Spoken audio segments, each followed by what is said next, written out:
It was just a small commuter plane, buzzing back and forth from one town to another. A journey of 86 minutes, one of many that day.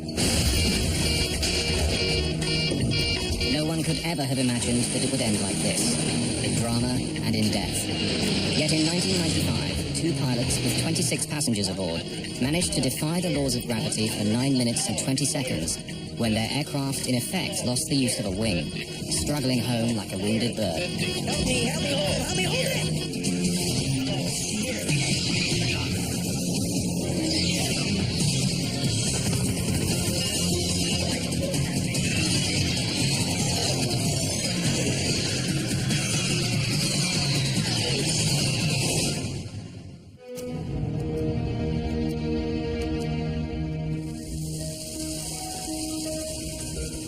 Flying isn't always glamorous.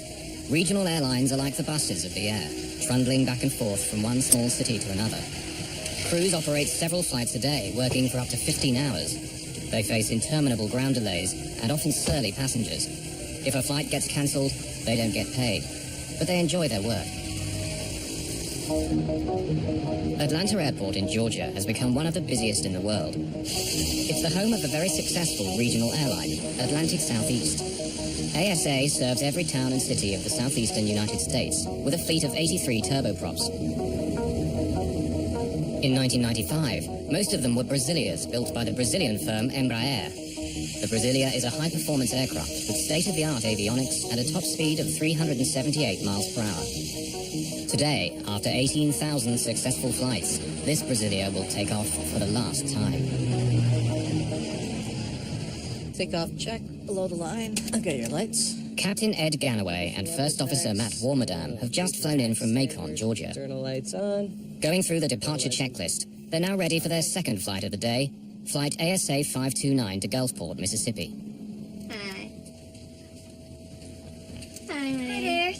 Okay. Flight attendant Robin Feck has been with ASA for just over 2 years. Hi there.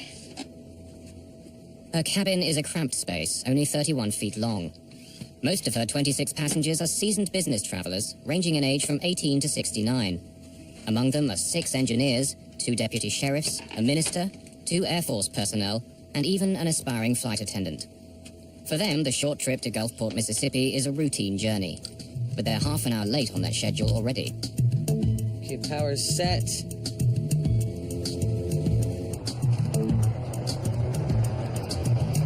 Auto feathers armed. Panels Captain Ed Ganaway, who's been with ASA for 7 years, comes from a family of pilots. He's a skilled and accomplished captain. V1. VR. Pause rate. Gear up. AC 529, contact departure, fly heading 060 now. We'll see you. The two men have only been flying together for 4 months, but get along well. See ya. At 6'3" and 200 pounds, Matt Warmadam is a tight fit in the Brazilia's cramped cockpit. I think all pilots would agree that the Brasilia was a constant love-hate relationship. It was, at the time, the fastest, sleekest turboprop around. And it was also very tricky to master. The thing was built like a Sherman tank.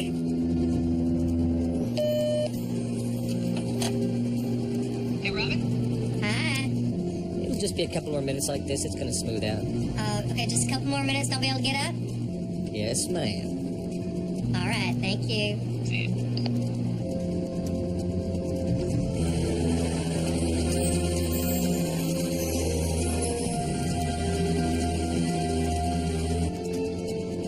Good afternoon, ladies and gentlemen. Welcome aboard. Board Atlantic Southeast Airlines, Flight 529, service to Gulfport, Mississippi. Chuck Fisterer, a nervous flyer, works for a paper company and is on his way to visit a new mill. AC 529, climb and maintain flight level 200. 200 AC 529. 20. The Brasilia, on autopilot, is climbing towards its cruising altitude of 24,000 feet. 24. 24. But the plane will never make it at this altitude. The sound of that was tremendous. It was as if someone had taken a baseball bat and hit an aluminum garbage can as hard as they could. It was just a gigantic crashing sound, and the airplane immediately lurched to the left. Not knowing really what happened, I looked over and noticed everyone looking left out the window. What I saw was very alarming. The outer skin of the engine had been ripped off, or as I determined later, had peeled back because of some force. I could see the components of the engine itself, and I could see fluid leaving the engine and exiting the back of the wing. Warning lights and chimes go off, signaling trouble in the left engine. The autopilot trips off as a result, and Ganaway takes control of the plane. The plane is falling 5,500 feet a minute, the equivalent of over 90 feet every second. Oil from the destroyed engine is seeping into the air conditioning pack, bringing smoke into the cabin.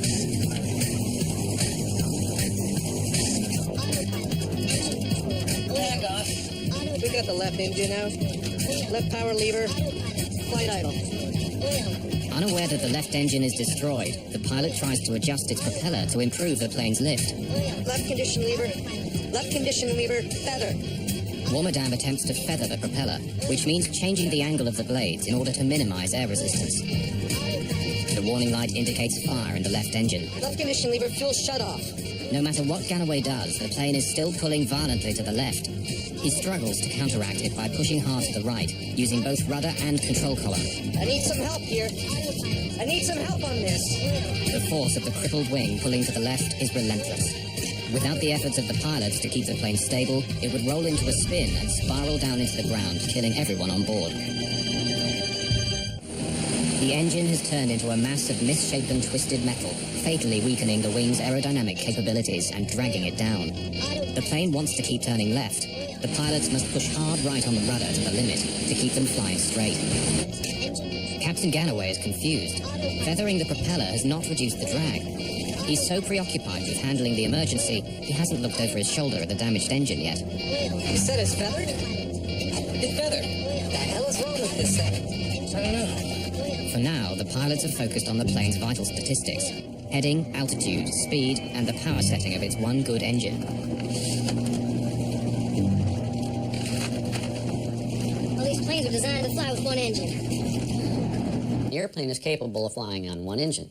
However, in the case of 529, not only do you have an engine that has malfunctioned and stopped running, but now it is broken from its normal mounted position and canted, which creates a very increased or dramatic aerodynamic effect on the airplane. The pilots have managed to slow the plane's catastrophic rate of descent, but not halt it.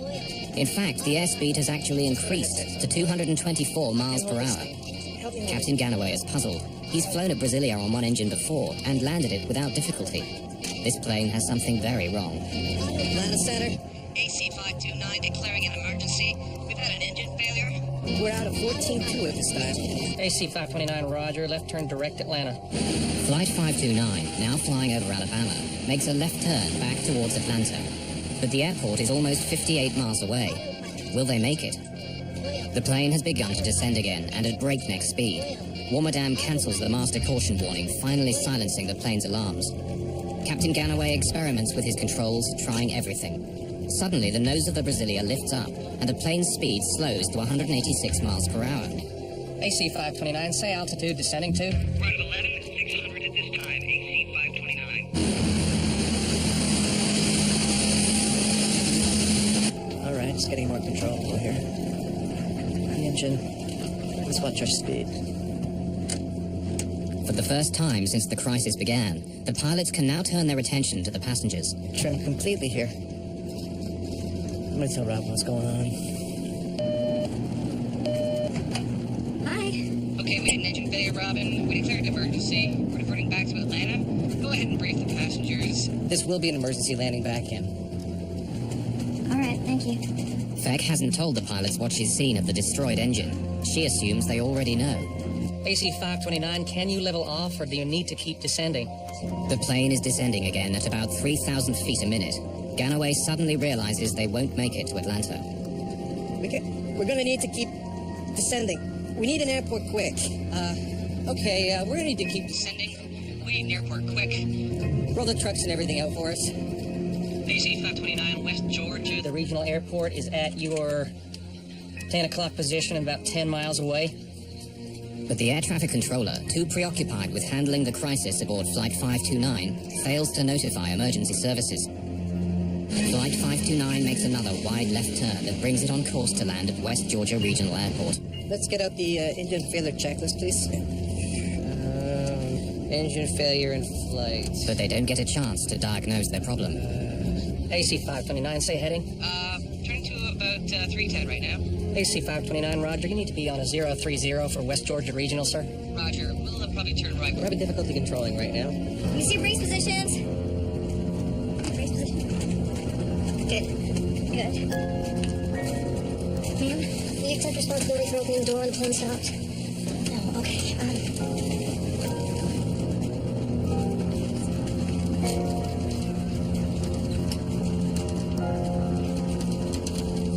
APU, if available, start. You want me to start it? We gotta bring this thing down. Put that off. Bring the ice off. Caution. Caution. AC 529. Say your altitude now, sir. Out of 7,000, AC 529. Trim, fail. Trim, fail. Oh, good start. AC 529, I missed that, I'm sorry. We're at a 6.9 right now. AC 529. Okay, it's up and running. All right, go ahead. Caution.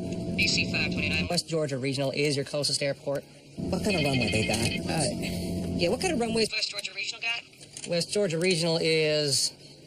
It's 5,000 feet. And is asphalt, sir.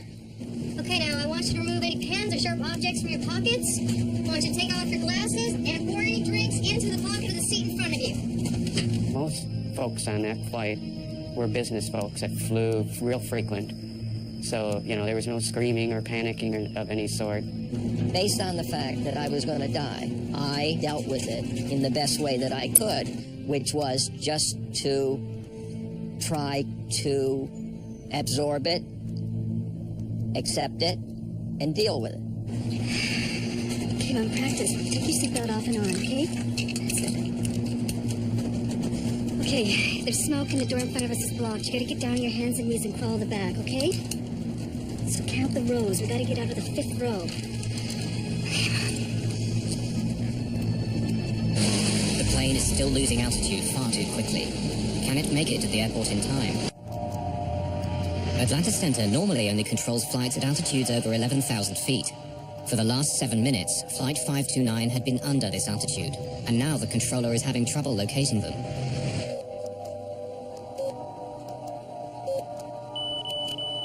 AC 529, I've lost your transponder. Say altitude. We're at a 4.5 at this time. AC 529, I've got you now, and the airport's at your... Say you're heading now, sir? We are heading 080. Roger. You need about 10 degrees left. West Georgia Regional Airport is only 8 miles away, beneath the clouds. 2 minutes flying time, but they're not sure they can keep airborne that long. I'll tell you what, let me Put you on approach. He works that airport, and we'll be able to give you more information. Contact Atlanta Approach at 12.0. Atlanta Approach Air Traffic Control. It monitors planes within a much smaller airspace, including West Georgia Regional Airport. The Brasilia, now at 3,400 feet, has slowed its descent to 1,800 feet per minute, but that's still too fast. They won't make it to the airport. 7 minutes have passed. For the first time, Captain Ganaway manages to catch a glimpse of the left engine. The engine's exploded. It's just hanging up there. This was something his instruments hadn't told him. It's no simple engine failure. The engine is just dangling off the wing. He knows he could land a Brasilia with a failed engine, but not when it's torn apart. This is something his training hasn't prepared him for. He wishes he could see through the clouds. Atlanta Approach, AC 529. AC 529. Atlanta Approach here. Yes, sir, we're with you, declaring an emergency. AC 529, roger. Expect localizer runway 34 approach. And could you fly heading 160? 160. Localize the frequency. The controller's flight path will take the Brasilia several miles south before landing. Ganaway knows he doesn't have the extra minutes that this will take. We can get it in on a visual. Just give us the vectors. We'll go the visual. He asks for directions to take the plane straight in using the shortest possible route. Suddenly, they're out of the clouds, but the sight that greets them couldn't be worse. In front of them, no airport, only forest and villages. Captain Ganaway, who never stutters, does now. Single engine checklist, please. Where the hell is it?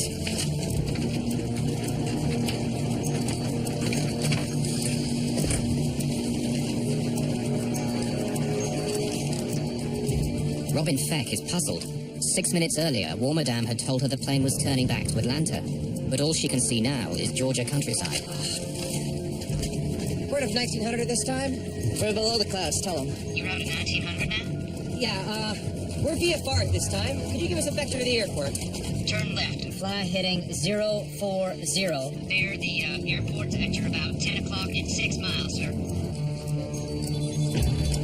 Radar contact lost at this time. The plane's low altitude shocks the controller. 1,900 feet. Only a minute earlier, it had been at 3,400 feet.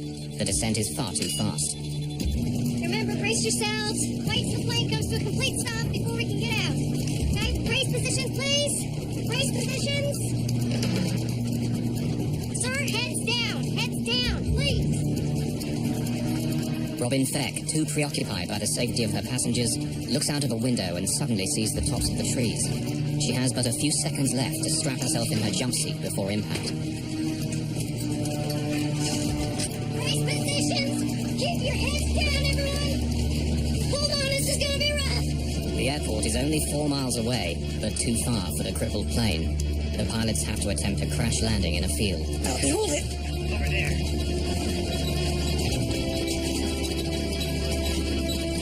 Help me hold it. The plane's altitude voice alarm sounds, warning the pilots that they're flying too close to the ground without their landing gear lowered. I can land the plane. The pilots will attempt to land on the plane's belly. Help me, hold it.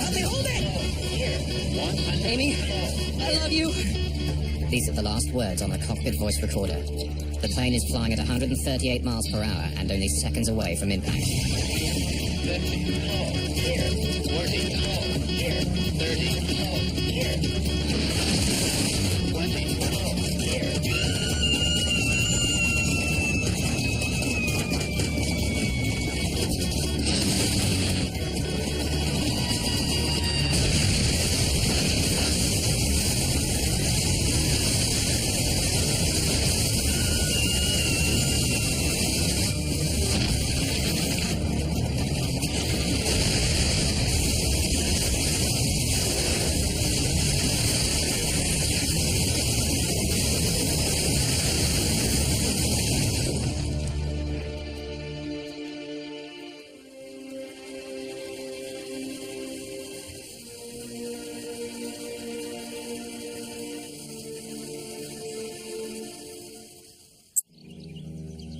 The plane had landed in a small field in Burwell, a sleepy farming community near Carrollton, Georgia, where nothing major ever happens. Many neighbors witnessed the plane coming down. Bill Jetters and his wife lived in this house at the end of this field, angled directly in the plane's path. My wife was sitting at the kitchen table, reading, and she said, "Bill, we better get out of here because the plane's going to hit the house." So about that time it started stopping. I said, "Well, you call 911 and I'm going to see if I can help at the plane." Yes, we have a plane crashed in our backyard. A plane crashed? Yes, somebody out here. 8 minutes had passed since First Officer War Madame had declared an emergency and asked Atlanta Center for rescue vehicles to be alerted. But the controller hadn't passed on the message. Minutes would make the difference now between life and death. The local emergency services responded quickly, but were still many miles away.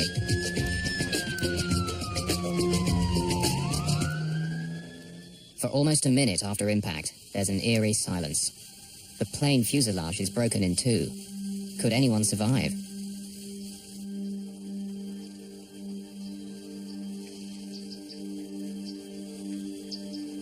As As the dust settles, all 29 people on board are miraculously alive, with only a handful seriously injured by the impact.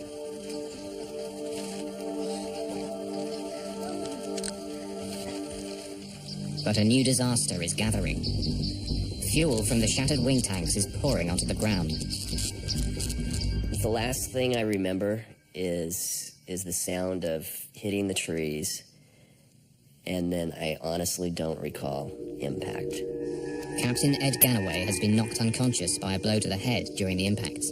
When First Officer Matt Warmerdam regains consciousness, he realizes they're stuck. The cockpit door is jammed, and smoke is slowly seeping in. He reaches for the emergency crash axe. The cockpit window is the only way out.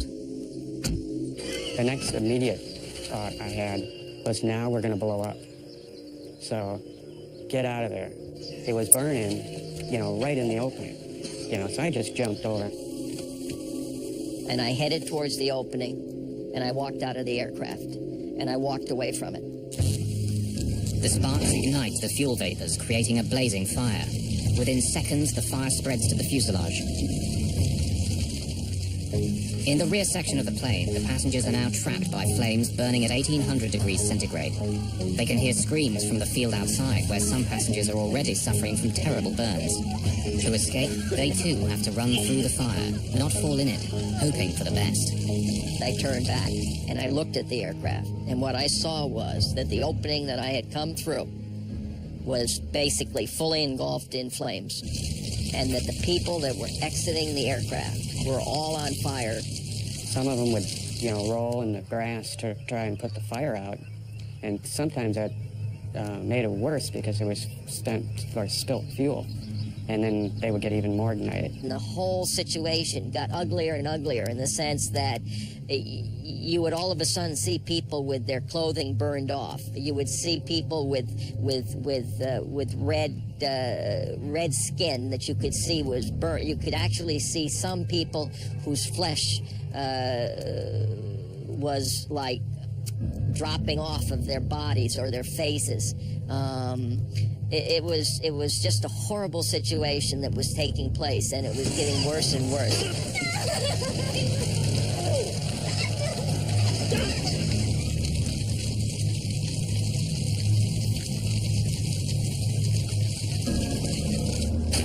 Matt Warmerdam, his right shoulder dislocated, is banging the axe against the window with his left hand. One gentleman I saw was crawling, completely engulfed in flames, and another one that was, most of his clothes was torn off. Now, whether they got torn off in the crash or he tore them off himself, I don't know. I helped him away from the airplane and brought him up towards my brother-in-law's house. And all he had on was his shorts, and his skin was, excuse me.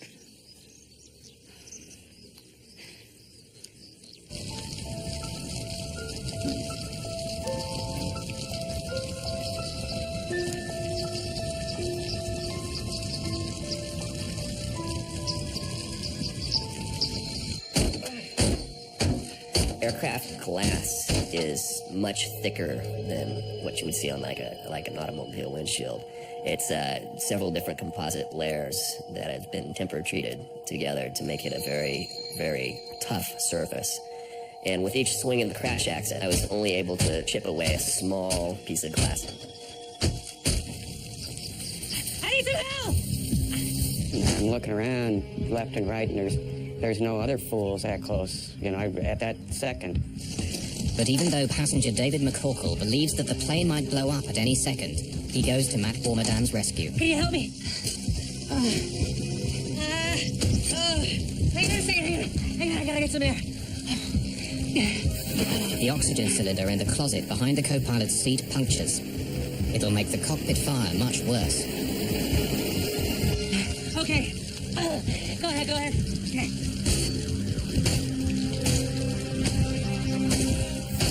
Stop a second. Let me see if I can squeeze out.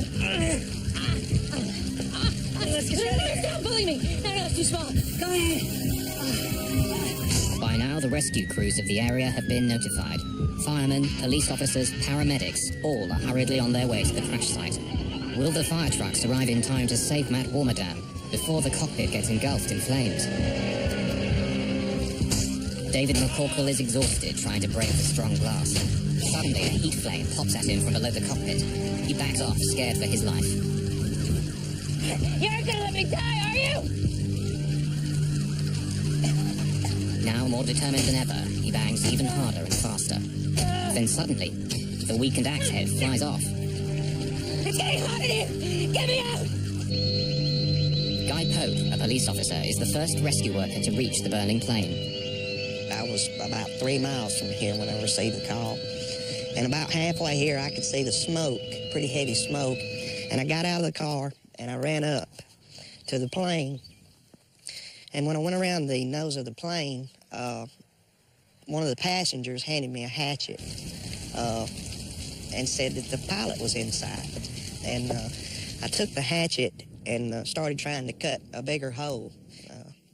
I couldn't get around behind the cockpit because of fire. It was still burning pretty heavy, and there was an oxygen bottle there blowing the fire.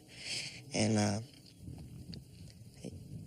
you know, it's just one of them things. You see a man burn, you don't forget it. This is live footage taken with a video from the windshield of a Georgia State Patrol police car as rescue workers are arriving at the site. At this moment, all passengers are out of the 2 sections of the broken plane, except pilots Ed Ganaway and Matt Warmerdam, who remain prisoners of their cockpit. Well, first off, I had to tear the back of the cockpit out. It had burnt, and there was no door, visible door, or anything like that, so I actually took my hands and tore it out. When I started to pull him out, he looked up and he said, "Tell my wife, Amy, that I love her." I said, "No, sir, you tell her that you love her, because I'm getting you out of here."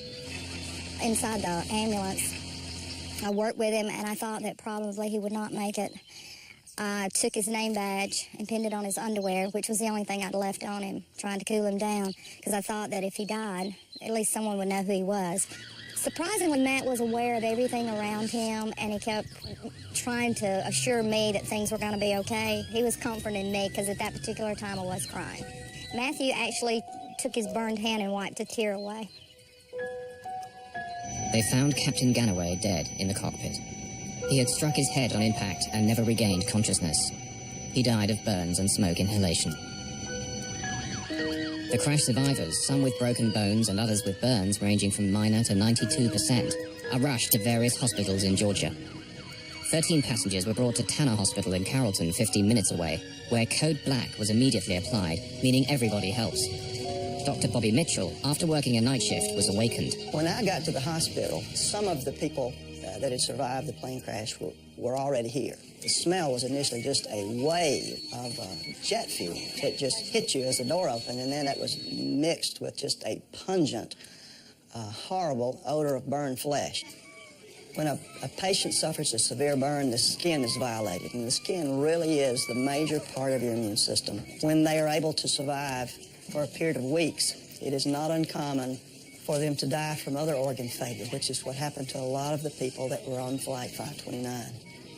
I have never before or since dealt with so much physical devastation and emotional upheaval and so much sorrow and horror and sadness in one place at one time than we did on that day in this little small town hospital.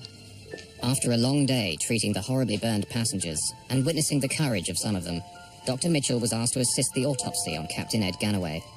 I looked down at him and kind of put my hand over on. I told everybody, I hope wherever his spirit is that he knows what a good job he did. And I just said, you're the hero. I hope you know it, Captain Ganaway.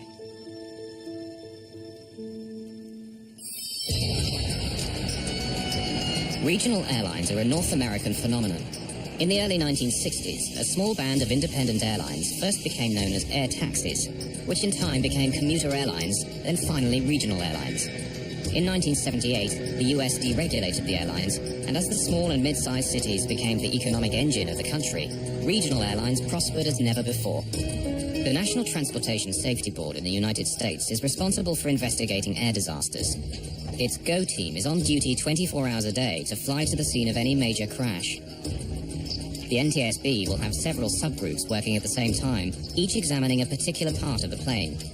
Gordon Jim Hookey, an aerospace engineer, was in charge of the propeller maintenance group.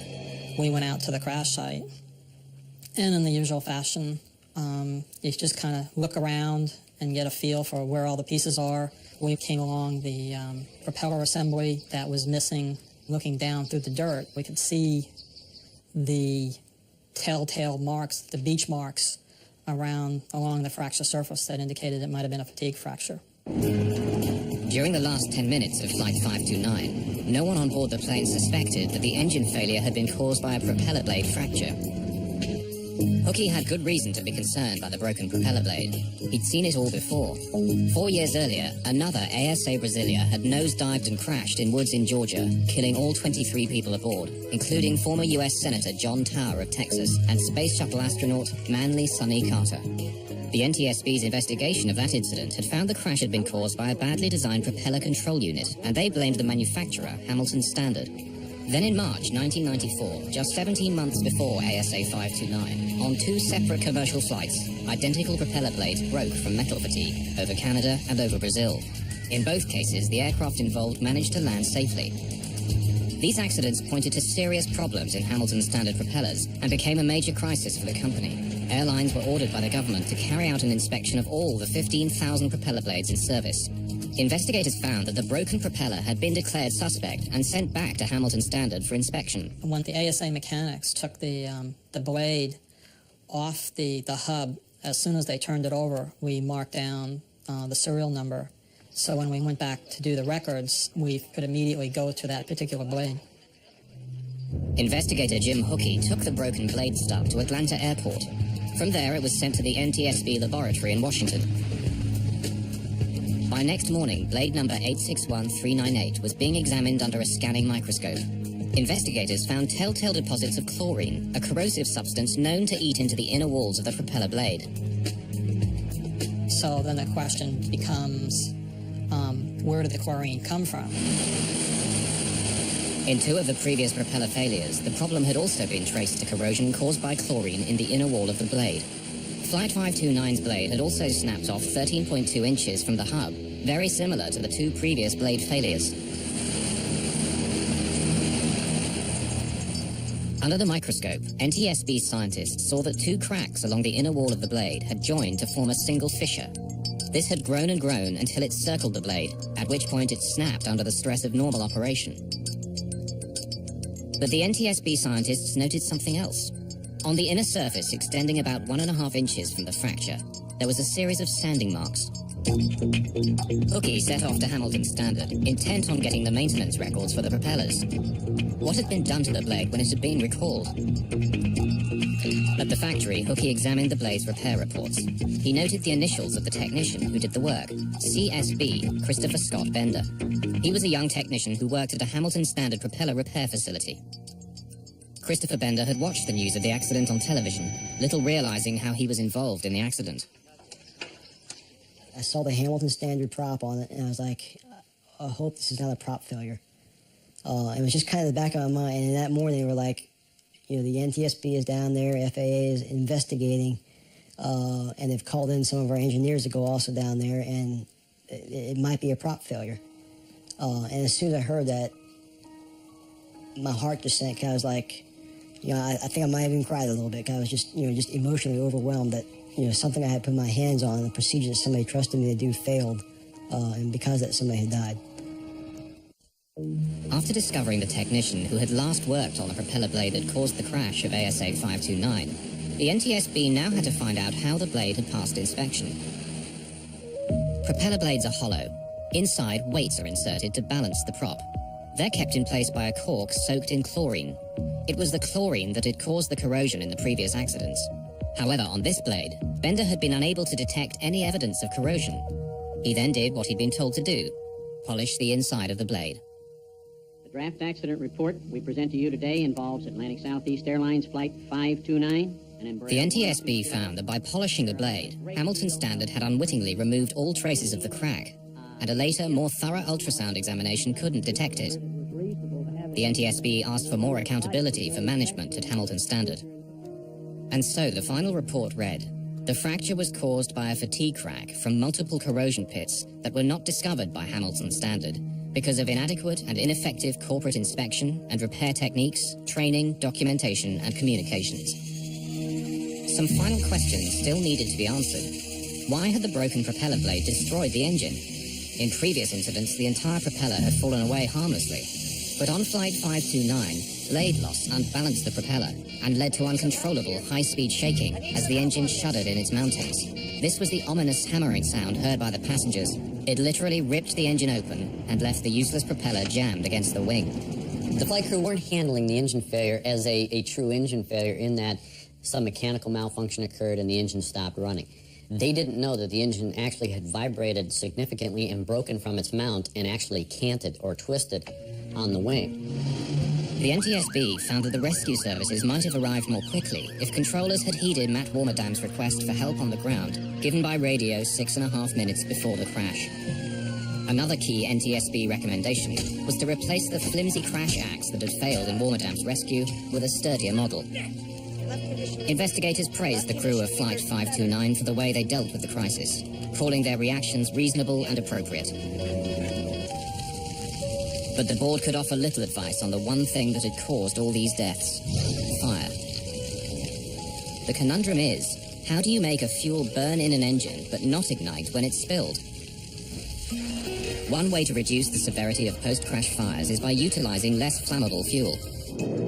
In 1984, the Federal Aviation Administration and NASA decided to test a new, safer fuel by staging an accident using a remote-controlled plane. Unfortunately, it was not a conspicuous success.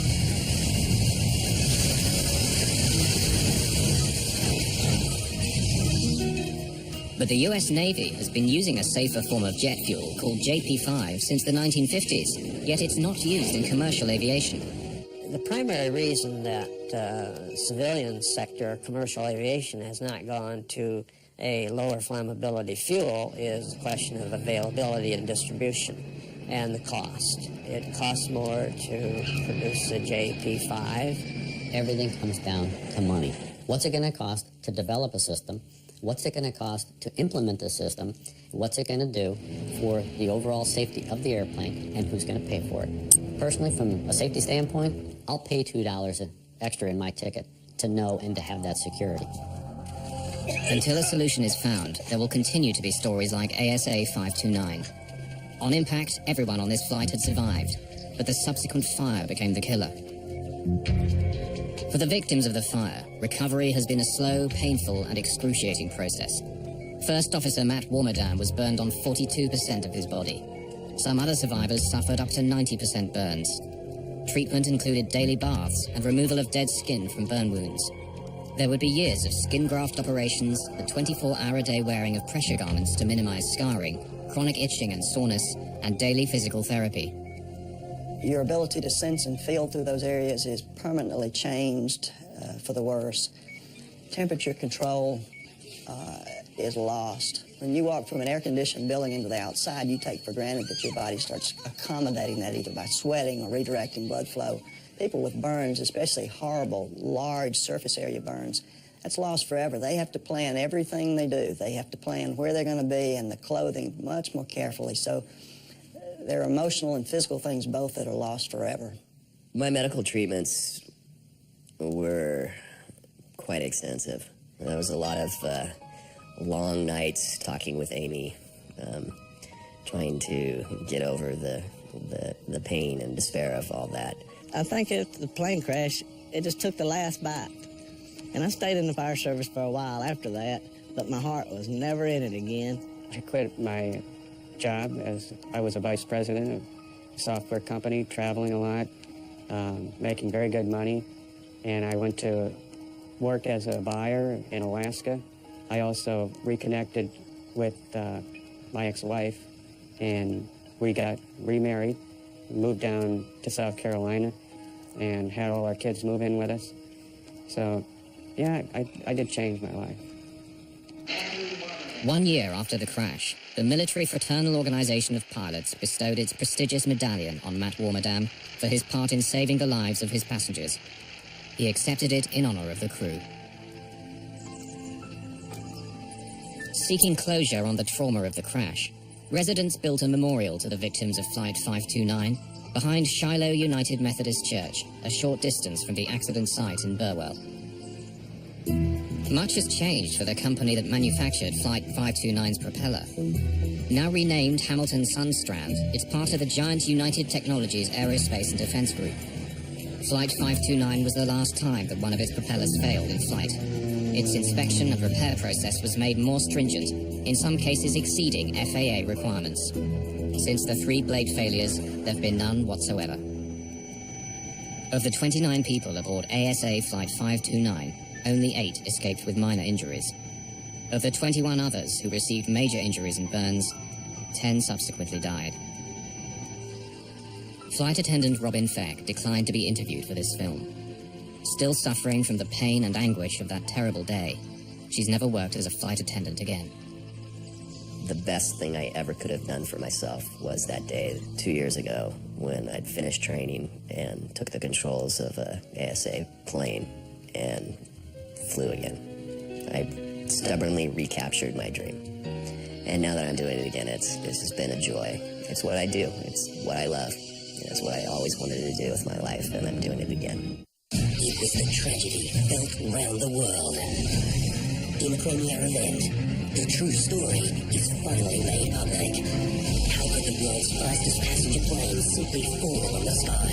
What the investigation uncovers will leave you speechless.